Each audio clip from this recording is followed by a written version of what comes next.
Tuhan firman-Mu ajaib, kekal meski gunung menghilang. Tiada huruf yang gagal, tak terpatahkan sia-sia. Hidup seperti-Mu ya Allah, lebih dari emas.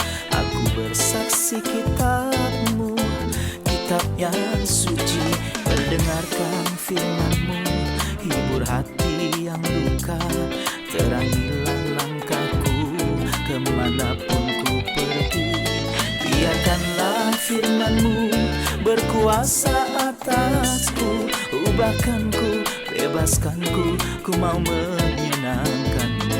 Tuhan firman-Mu ajaib, kekal meski gunung hilang. Ubah dan bebaskan aku, mau menyenangkan-Mu. Salam jumpa pemirsa terkasih, saya menyambut Anda sekalian dimanapun Anda berada dalam episode terbaru program studi harian kita semua, Kitab Suci. Dalam program ini kita mempelajari semua kitab yang ada dalam Alkitab, dari kitab Kejadian hingga kitab Wahyu.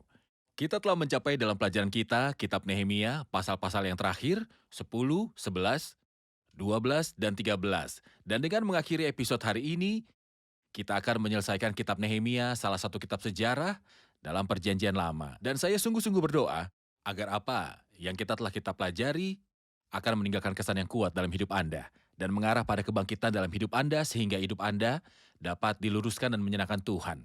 Tuhan akan puas oleh kehidupan Anda sehari-hari. Untuk memulai, izinkan saya menyambut para tamu kehormatan, para hamba Tuhan di studio.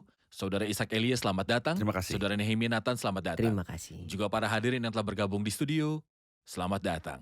Saudara Ishak, pasal 10 dimulai dengan pembicaraan tentang mereka yang memateraikan perjanjian. Tetapi perjanjian yang dimateraikan ini kemudian hari akan rusak. Mohon beritahu kami tentang perjanjian lain dengan materai lain yang tidak rusak dan tidak akan pernah rusak. Sudah kita sepakati di episode sebelumnya, saudara, ayat bahwa setiap perjanjian di mana manusia satu pihak gagal karena manusia gagal. Mulai dari perjanjian pada zaman Musa, perjanjian Gunung Horeb, sampai zaman Hizkia dan Asa.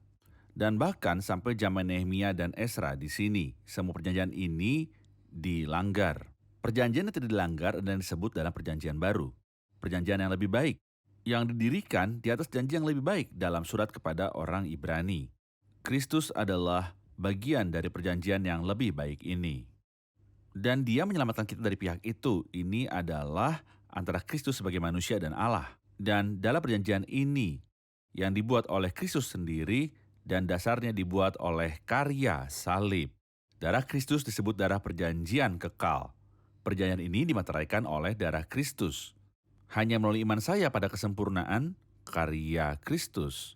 Saya bukan pihak dalam perjanjian ini, tetapi saya menerima berkat-berkat dari perjanjian ini melalui iman saya kepada orang yang menjaminnya, yaitu Tuhan Yesus Kristus. Saya menikmati semua berkat besar yang tidak ada dalam perjanjian sebelumnya, yaitu yang dalam Kristus telah mengaruniakan pada kita segala berkat rohani dalam surga. Ini adalah perjanjian yang lebih baik. Yang terjadi melalui orang yang lebih baik tentu saja adalah Kristus, dan didasarkan pada perjanjian yang lebih baik. Segala satu di dalamnya lebih baik. Ketika saya menerima berkat-berkatnya dengan iman, materai Roh Kudus datang. Jadi perjanjian ini juga dimateraikan. Ya, tapi perjanjian yang ada di hadapan kita di pasal 10 dimateraikan oleh 22 imam dan 17 orang Lewi dan sekitar 40 atau lebih pemimpin rakyat. Tapi Roh Kudus adalah pribadi ilahi, Allah Roh Kudus. Kitab suci mengatakan, misalnya dalam surat kepada jemaat di Efesus, ketika kamu percaya, dimateraikan dengan Roh Kudus yang dijanjikannya itu. Jadi, ada pemateraian Roh Kudus dimateraikan. Ketika Ezra atau Nehemia memateraikan sebuah perjanjian, itu berarti bahwa mungkin berlanjut atau mungkin rusak, dan waktu yang membuktikan bahwa segala sesuatu yang dibuat oleh manusia telah rusak. Tetapi ketika Tuhan memateraikan, apa artinya itu? Apa yang dimaksud pemateraian Roh Kudus? Setidaknya 4 hal. Hal pertama adalah bahwa perjanjian ini adalah perjanjian yang lengkap dan tidak kekurangan apapun. Diketahui dalam setiap dokumen pemerintah bahwa setelah semua tanda tangan terpenuhi, datang pemateraian. Pemateraian. Jadi dengan adanya pemateraian berarti tidak perlu tanda tangan lagi. Dimateraikan oleh Roh Kudus berarti kita tidak membutuhkan apapun yang lain untuk mencapai surga. Dan kita tidak perlu melakukan apapun untuk diterima oleh Tuhan. Tidak, masalah ini sudah diselesaikan. Kita telah masuk ke dalam berkat-berkat dari perjanjian ini melalui iman kepada Kristus Juru Selamat. Jadi, ini adalah gagasan pertama, kesempurnaan. Gagasan kedua adalah jaminan. Roh Kudus adalah jaminan bagi kita. Jaminan untuk apa? Jaminan bahwa kita akan menjadi serupa dengan citra tubuh Kristus di surga. Secara moral kita akan menjadi seperti Kristus dan kita akan hadir di rumah Bapa dan kita akan berada di hadapan Tuhan Yesus selamanya. Jaminan yang telah kita ambil adalah materai Roh Kudus. Ini tentang masa depan. Tentang masa depan. Jaminan ini mencakup gagasan ketiga yang bagus, yaitu jaminan. Karena Roh Kudus yang telah memateraikan saya. Lalu siapa yang bisa membuka materai ini? Kita membutuhkan kuasa yang lebih besar. Misalnya ketika Tuhan Yesus dikuburkan, mereka memateraikan batu itu dengan cincin kekaisaran Romawi. Dan agar materai ini rusak dibutuhkan kekuatan yang lebih tinggi. Ya. Mereka menjamin dengan sempurna bahwa tidak ada kekuatan lebih tinggi di bumi dari kekaisaran Romawi pada waktu itu, dan itu benar. Tetapi otoritas surga yang lebih tinggi membuka materai ini dan menyingkirkan batu itu. Dan tentu saja Kristus tidak membutuhkan batu itu disingkirkan karena dia sudah dibangkitkan sebelum pemindahan batu. Gagasan keempat dan terakhir adalah gagasan kepemilikan. Ketika Roh Kudus memeteraikan saya dapat mengatakan bahwa saya dimiliki oleh Sang Penebus yang menebus saya. Dari kejahatan tanah perbudakan, hari ini saya dimiliki oleh orang yang memeteraikan saya. Dia masang materainya padaku. Dan sejujurnya, ini adalah haknya yang paling mendasar. Aku dimiliki olehnya melalui hak cipta. Dan saya dimiliki olehnya lagi dengan hak restitusi melalui penebusan. Betapa beruntungnya kita dengan berkat-berkat perjanjian itu Jadi saya anugerah. mengerti dari pembicaraan Anda bahwa perjanjian baru atau perjanjian baru dimateraikan dan saya menerima berkatnya dan dimateraikan oleh Roh Kudus.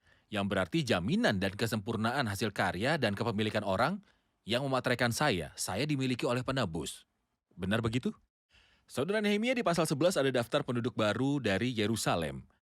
Saya ingin tahu prinsip apa yang mendasari tempat tinggal di Yerusalem. Dalam daftar ini dia memberitahu kita yang tinggal di Yerusalem, dan dengan daftar ini Tuhan ingin mempertahankan nama-nama ini yang dengan rela menawarkan diri atas namanya untuk tinggal di Yerusalem. Para pemimpin bangsa menetap di Yerusalem. Para pemimpin rakyat menawarkan diri untuk tinggal di Yerusalem, tetapi juga sedang orang-orang lain membuang undi untuk menentukan 1 dari 10 orang yang harus menetap di Yerusalem, kota yang kudus itu, sedang yang 9 orang lagi tinggal di kota-kota yang lain. Mengapa? Maksud saya, apakah tinggal di Yerusalem merupakan hak istimewa atau sebuah tanggung jawab? Sebuah tanggung jawab? Dan juga suatu keistimewaan karena dekat dengan rumah Tuhan dan melayani rumah Tuhan. Tapi itu juga tanggung jawab selama restorasi. Tepat sekali. Yerusalem adalah kota dengan banyak ambisi dan menjadi sasaran dan diancam oleh serangan dari berbagai musuh. Jadi orang yang tinggal di Yerusalem selalu siap membela. Tapi juga Yerusalem bukanlah kota komersial. Sehingga orang yang tinggal di Yerusalem tidak memiliki ambisi besar untuk berbisnis. Tapi dia adalah seorang sukarelawan untuk berada di bawah perintah Tuhan. Di kota Tuhan dan tempat namanya itu disebut. Jika saya ingin membuat perbandingan cepat antara penduduk Yerusalem duniawi yang tidak tinggal lama di tanah seperti Yerusalem dihancurkan pada tahun 70 Masehi dan mereka diasingkan, Benar. tetapi mereka yang menjadi bagian dari Yerusalem surgawi, kapan mereka akan diasingkan dari Yerusalem? Izinkan saya mulai dengan menjelaskan apa itu Yerusalem surgawi. Tempat tinggal Allah dengan umatnya, dan ia akan diam bersama-sama dengan mereka. Dan kitab suci mengatakan kepada kita bahwa tempat kediaman Allah adalah gereja. Allah sekarang berdiam dengan rohnya di dalam gereja. Apa kelayakannya untuk hadir atau bergabung dengan gereja? Dia mengatakan dalam Kisah Para Rasul 2, dan tiap-tiap hari Tuhan menambah jumlah mereka dengan orang yang diselamatkan. Begitu orang tersebut menerima Tuhan Yesus sebagai juru selamat dan penebus, seperti yang kita dengar, dia dimeteraikan dengan Roh Kudus, Roh Allah berdiam dalam dirinya.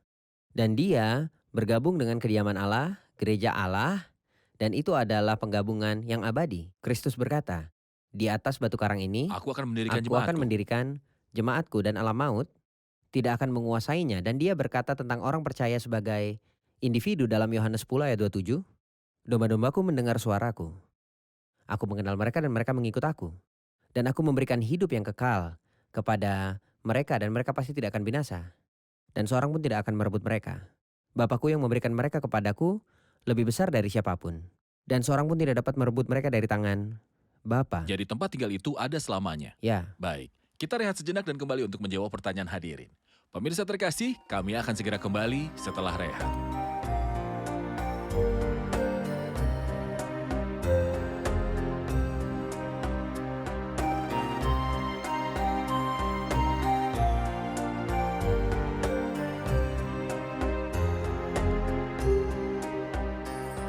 punya pertanyaan di pasal 9 ayat 2, lalu berdiri di tempatnya dan mengaku dosa mereka dan kesalahan nenek moyang mereka.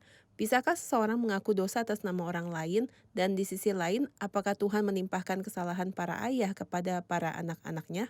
Sebuah pertanyaan yang sangat penting untuk dijawab. Sederhananya saudara ayat, sekembalinya orang-orang di sini dari pengasingan adalah pengembalian politik nasional ke tempat mereka. Dan pada saat yang sama itu adalah kepulangan spiritual. Kepulangan spiritual terkait dengan masing-masing dan kondisi hati mereka sehingga mereka mengakui dosa pribadi mereka di hadapan Tuhan. Tapi ini juga masalah nasional terkait dengan orang-orang dengan sejarah tertentu. Sejarah tentu ini dimulai dari Abraham dan itulah yang mereka lakukan di pasal 9. Mereka mulai dari urusan Tuhan dengan mereka sejak hari pemanggilannya dan panggilannya bagi Abraham. Sepanjang sejarah, apa yang ingin mereka katakan? Mereka ingin mengatakan bahwa mereka dan nenek moyang mereka telah berdosa dan bahwa Allah adil dalam segala hal yang Dia lakukan. Maka mereka mengakui dosa dan dosa nenek moyang mereka yang membuat mereka mencapai keadaan itu. Apa yang terjadi dengan mereka dan dengan ayah mereka adalah akibat dari dosa ayah Tepatnya mereka. dosa ayah mereka. Tapi masalah di sini adalah masalah nasional. Jadi mereka berbicara sebagai manusia dan berkata bahwa mereka telah berdosa sebagai manusia sejak awal sejarah mereka. Dan hal ini dipisahkan dari pengakuan dosa pribadi. Saya tidak bisa mengakui dosa kakek saya atau kakek buyut saya. Tidak. Dalam hubungan pribadi, individu dengan Tuhan, setiap orang mengakui dosanya sendiri. Benar. Bagian kedua dari pertanyaan, terkait dengan Tuhan yang membalaskan kesalahan para ayah dan anak-anaknya kepada generasi ketiga dan keempat, kitab suci mengatakan kepada orang-orang yang membenci aku. Apa maksudnya? Ketika generasi ketiga dan keempat melakukan kejahatan yang sama, Tuhan menghadapi kejahatan. Ketika cucu melakukan kesalahan yang sama sebagai kakek, selanjutnya, cucu akan menerima hukuman ilahi setimpal dan mereka tidak menerimanya sebagai akibat dari dosa ayah mereka. Dan buktinya, saudara ayat misalnya Korah tewas dalam pemberontakan, tetapi anak-anak yang masih kecil hidup dan tidak binasa. Kita telah melihat setelah itu anak-anak Korah memuji dan bernyanyi, 11 mazmur dikarang dari anak-anak Korah dan mereka memiliki peran dalam bait suci dan ibadah. Jadi Tuhan bukan tidak adil untuk meminta pertanggungjawaban anak-anak atas dosa ayah mereka, yang membalaskan kesalahan bapa kepada anak-anaknya dan kepada Mereka yang keturunan yang ketiga membenciku. dan keempat dari orang yang membenci aku. Anak-anak itu sebelumnya membenci Tuhan, jadi mereka pantas mendapat disiplin itu. Terima kasih jawabannya. Saudara Nehemia di pasal 12 setelah dia menyebutkan daftar nama dan sepertinya daftar kehormatan bagi orang-orang yang kembali, ayat 27 dia mulai berbicara tentang peresmian tembok Yerusalem dan dia menyebutkan beberapa langkah-langkah yang telah mereka buat dan paduan suara yang hadir selama pentahbisan. Sebenarnya bagian ini menggambarkan sebuah paradoks yang sangat besar. Antara negara di awal kitab, tempat mereka menangis dan meratap, berpuasa, berdoa, saling mengaku, dan sedang menderita. Tapi di sini, waktu peresmian tembok dan bersukacita dengan apa yang telah Tuhan lakukan kepada mereka telah datang. Dalam ayat 27 dia menjelaskan kepada kita keadaan sukacita, syukur dan memuji Tuhan pada kesempatan meresmikan tembok. Dia berkata dalam ayat 27 pada pentahbisan tembok Yerusalem, orang-orang Lewi dipanggil dari segala tempat mereka dan dibawa ke Yerusalem untuk mengadakan pentahbisan yang meriah dengan ucapan syukur dan kidung dengan ceracap, gambus, dan kecapi. Maka berkumpullah kaum penyanyi dari daerah sekitar Yerusalem. Setelah itu, dia berkata bahwa mereka menunjuk dua paduan suara ucapan syukur yang besar. Jadi dua paduan suara syukur berdiri di rumah Tuhan dan ada sukacita yang besar. Dia mengatakan kata-kata ini dalam ayat 40, kemudian kedua paduan suara itu berdiri di rumah Allah. Demikian juga, aku bersama-sama sebagian dari para penguasa. Juga pada hari itu mereka mempersembahkan korban yang besar dan bersukacita. Ayat 43, pada hari itu mereka mempersembahkan korban yang besar, mereka bersukaria. Apa alasan dari sukacita sejati? Karena Allah memberi mereka kesukaan yang besar. Juga segala perempuan dan anak-anak bersukaria. Sehingga kesukaan Yerusalem terdengar sampai jauh keadaan bersukacita, memuji dan menyembah Tuhan pada kesempatan peresmian tembok. Perubahan total dalam keadaan dari kejahatan besar dan rasa malu menjadi kegembiraan yang besar. Ya. Saudara Ishak, di pasal 13 ada beberapa reformasi terakhir yang dilakukan oleh Nehemia. Mohon beri kami beberapa ide tentang reformasi ini. Ketika mereka membaca kitab Musa dan mereka melihat bahwa tidak ada orang Amon atau Moab yang boleh masuk ke dalam jemaah Allah, ketika mereka telah mendengar hukum, mereka memisahkan semua orang campuran dari Israel. Tapi sebenarnya Imam Eliasib membuat kesalahan yang sangat serius pada saat Nehemia berada di Susan terhadap Ahasiweros. karena dia meminta izin dan kembali lagi, dan setelah itu dia kembali lagi ke Yerusalem. Jadi selama ketidakhadirannya, Sesuatu yang salah terjadi. sesuatu yang sangat salah terjadi, dan yang membuatnya begitu serius adalah bahwa hal itu dilakukan oleh imam besar, imam kepala, dan kesalahan pemimpin selalu besar. Imam Eliasib yang diangkat untuk mengawasi bilik-bilik rumah Allah kami dan yang punya hubungan erat dengan Tobia. Dan dia telah mempersiapkan bagi Tobia orang jahat itu ruangan besar di mana di pelataran rumah Allah. Dalam ayat 7. Dia adalah Tobia orang Amon. Dia memiliki kamar besar di pelataran rumah Tuhan. bencana. Dengan segala cara, dan dia bukan hanya orang Amon, tapi dia adalah orang Amon yang jahat. Dan omong-omong, tragedi ini terulang kembali hari ini.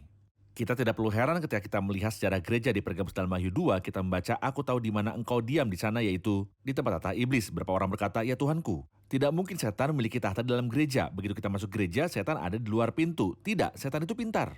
Dan dapat menemukan banyak orang yang bukan dari umat Allah di dalam lingkaran orang-orang beriman, saudara palsu, guru palsu, rasul palsu, dan hamba palsu.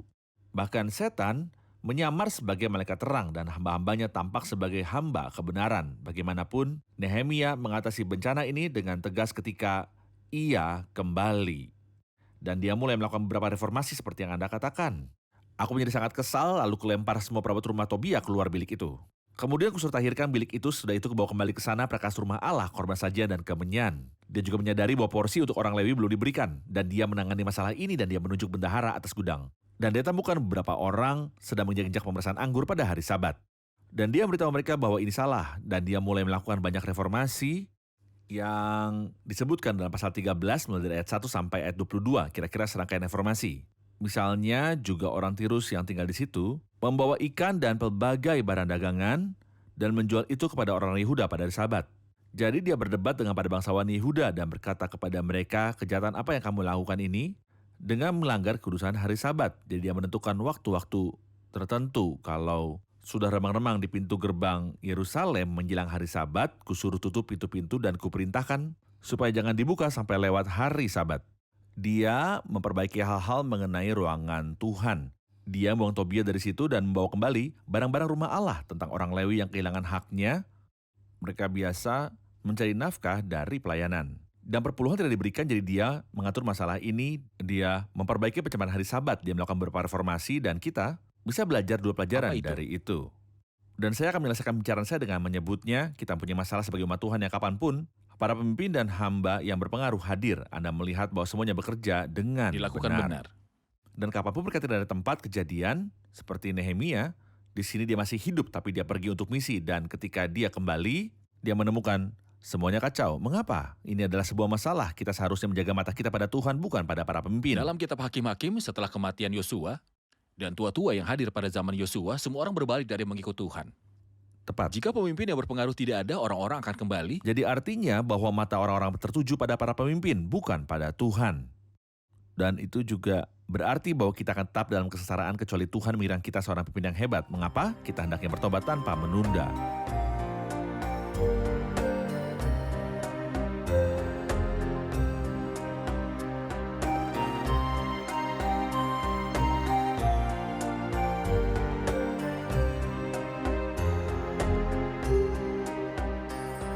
Terkait dengan kisah Eliasib dan apa yang dia lakukan untuk Tobia di pelataran rumah Allah, saya ingat Eliasib sang imam besar terlibat dalam 3 situasi buruk ketika mereka dalam membangun gerbang domba. Itu tindakan yang bagus, tapi mereka tidak menguncinya. Itu yang pertama. Kedua, dia tidak membangun di depan rumahnya di tembok. Benar. Yang ketiga, dia memberikan tempat kepada Tobia orang Amon di dalam rumah Tuhan. 3 perbuatan tercela bagi Eliasib. Mohon beri kami peringatan, Saudara Nehemia, tentang jatuhnya para pemimpin, dosa pemimpin yang berpengaruh. Bagaimana mereka memiliki pengaruh buruk terhadap umat Tuhan. Tentu saja pengaruh masing-masing baik secara positif maupun negatif. Tergantung posisinya. Jadi kesalahan seorang pemimpin besar. Dan ini mempengaruhi lingkaran yang lebih luas. Semakin luas dampaknya semakin banyak kesalahannya. Namun sebaliknya kita telah melihat Nehemia dari sisi positifnya. Dan dampak dari satu orang yang telah menempatkan dirinya di tangan Tuhan merupakan berkat yang besar bagi seluruh rakyatnya. Dan kita telah melihat di pasal sebelumnya dedikasi tembok dan kegembiraan yang besar. Sehingga sukacita Yerusalem terdengar Jauh. jauh. Seperti yang Anda katakan sebelumnya, Ketidakhadiran para pemimpin secara bertahap menyebabkan hilangnya kebangkitan. Ya. Bahkan kebangunan rohani yang terjadi pada zaman Ezra dan Nehemia, sayangnya berakhir dengan cara yang sama dan cukup kita membaca kitab Maleaki, kitab terakhir dalam perjanjian lama. Maka kita tahu keadaan rakyat kembali lagi menjadi sangat merosot. Jadi kebangkitan terhubung dari para pemimpin dan jika para pemimpin tidak hadir, kebangkitan pun akan memudar. Sangat disayangkan. Tapi jika kondisinya terhubung dengan Tuhan, Yesus Kristus tetap sama baik kemarin maupun hari ini Selamanya. dan selamanya. Orang-orang dan individu yang terhubung dengan Tuhan akan selalu berada dalam keadaan rohani yang berkembang. Tapi orang yang mengikatkan dirinya dengan orang lain akan mundur jika orang tersebut kemudian absen. Itulah kisah Eliasib. Juga ada peran untuk dilakukan pelayan, yaitu untuk mencoba membuat orang-orang yang dia layani terhubung dengan Tuhan lebih daripada dirinya sendiri. Benar. Izinkan saya mengambil pertanyaan terakhir dari para hadirin. Dalam pasal 13 dan ayat 14 dia berkata, "Ya Allahku, ingatlah kepadaku karena hal itu dan janganlah hapuskan segala perbuatan bakti yang telah kulakukan terhadap rumah Allahku dan segala pelayanan di dalamnya." Bisakah Tuhan menghapus kebaikan seseorang berdasarkan perbuatan buruknya atau bisakah dia menghapus perbuatan buruknya berdasarkan kebaikan? Pertanyaan yang sangat penting. Mungkinkah Allah akan menghapus perbuatan baik seseorang atau dengan perbuatan baik yang buruk? Orang ini dianggap siapa? Pembicara di sini adalah Nehemia. Seorang yang beriman dan berbakti kepada Tuhan. Tuhan tidak pernah melupakan pelayanan kasih-Nya. Tidak pernah. Secangkir air dingin yang diberikan dalam nama Kristus, pahalanya tidak akan pernah hilang. Tuhan akan selalu mengingatnya. Dan di hadapan tata Kristus, semuanya yang melakukan sesuatu demi Tuhan akan diberi pahala. Tuhan bukanlah orang yang akan melupakan pekerjaan orang-orang kudus-Nya. Tetapi apakah perbuatan baik menghapus yang buruk dan begitu juga sebaliknya? Tentu tidak, saya ingin ingatkan Anda tentang Yohanes Pembaptis misalnya. Kapan Yesus mengucapkan kata-kata terbaik tentang Yohanes Pembaptis? Saat Yohanes Pembaptis menjadi lemah dan meragukan Kristus yang dia saksikan. Ya, Dia kirim 2 utusan untuk bertanya, "Engkaukah yang akan datang itu atau haruskah kami menantikan orang lain?" Saat itulah Kristus mengatakan kata-kata terbaik tentang Yohanes dan memujinya. Dan dia berkata, "Di antara mereka yang dilahirkan oleh perempuan tidak pernah tampil seorang yang lebih besar dari Yohanes Pembaptis." Tuhan tidak pernah mengabaikan pelayanan kasih dan pengabdian orang-orang beriman kepada namanya. Tapi di sisi lain ada orang berdosa yang ingin perbuatan buruknya dihapuskan oleh perbuatan baiknya. Itu topik yang sangat besar.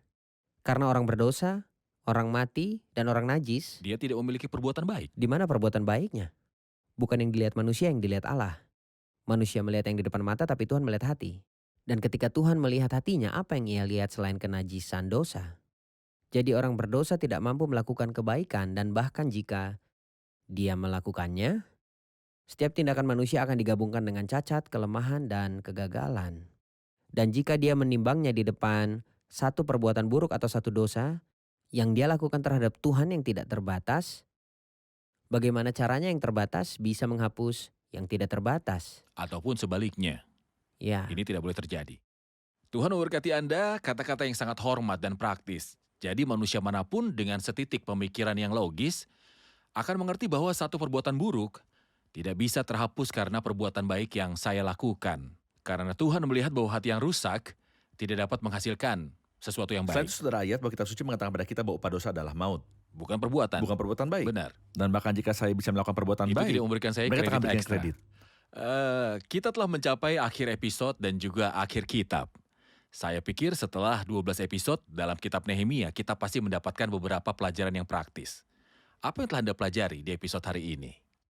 Saya telah belajar dari episode ini untuk tidak mengawasi para pemimpin tetapi hanya kepada Tuhan, karena ketidakadilan pemimpin dapat menyebabkan kemerosotan kita, dan juga para pemimpin ini adalah manusia dan tunduk kepada kesalahan, jadi kita harus selalu menjaga mata kita kepada Tuhan. Saya telah menyadari dari semua episode bahwa Tuhan adalah satu-satunya yang pantas mendapatkan pengabdian kita karena Dia telah membeli kita 2 kali, sekali dengan hak cipta dan sekali lagi dengan hak penebusan. Dan Dialah satu-satunya yang layak mendapatkan pengabdian hidup kita. Benar. Terima kasih, Tuhan memberkati. Saya sangat senang belajar dengan Anda dan mudah-mudahan kita akan bertemu di episode yang baru dan kitab yang baru. Terima kasih para hamba Tuhan. Terima Tuhan kasih, memberkati Tuhan Anda memberkati. sekalian. Tuhan berkati. Pemirsa terkasih, di akhir pelajaran kita tentang kitab Nehemia, saya berharap Anda telah mempelajari pelajaran spiritual dalam kitab ini, yang mana manusia di semua kalangan dan di segala usia tidak berhasil jika dia diserahkan kepada tanggung jawabnya sendiri. Tetapi rahmat Tuhan membawa orang yang tidak berhasil ini ke dalam lingkaran kekayaan Tuhan. Itu membawa orang yang tidak berhasil, yang tidak dapat melakukan apapun untuk menyenangkan Tuhan karena hatinya rusak, dan ini memberinya hidup yang kekal dari Allah sendiri. Ketika Anda menerima Kristus sebagai juru selamat, Anda menerima kehidupan Allah. Dan melaluinya Anda dapat berkomunikasi dengan Tuhan, memahami Tuhan, membaca kitab Tuhan, berdoa, dan roh di dalam diri Anda akan bersaksi dengan roh Anda bahwa Anda berasal dari anak-anak Allah. Tetapi juga, Tuhan dalam kasih karunia-Nya membawa orang-orang ini kembali. Dan dengan rahmat-Nya Dia membantu mereka membangun tembok. Dan dalam kasih karunia-Nya Dia membantu mereka terpisah dari kejahatan dunia. Dan itulah yang Tuhan inginkan dari Anda selama Anda telah menyatakan afiliasi Anda dan kesetiaan Anda pada Tuhan untuk terpisah dari kejahatan dunia. Anda berada di dunia, tetapi Anda harus hidup sebagai orang asing terhadap politik dunia, keserakahan dunia, polusi dunia, dan sistem dunia. Dan Anda hanya hidup untuk Tuhan, dan Tuhan hanya bagimu. Saya akan menemui Anda kembali di episode berikutnya dengan kitab yang baru, dan kitab yang akan kita pelajari selanjutnya adalah Surat dari Rasul Paulus yang kedua kepada jemaat di Korintus. Saya memberkati Anda dengan kasih karunia Tuhan. Tuhan menyertaimu. Tuhan firman-Mu ajaib, kekal meski gunung menghilang. Tiada huruf yang gagal, tak terpatahkan sia-sia. Hidup seperti-Mu ya Allah, lebih dari emas. Aku bersaksi kitab-Mu, kitab yang suci. Terdengarkan firman-Mu, hibur hati yang luka. Terangilah langkahku kemanapun ku pergi. Biarkanlah firman-Mu berkuasa atasku. Ubahkanku, bebaskanku, ku mau menyenangkan-Mu. Tuhan firman-Mu ajaib, ubah dan bebaskan aku.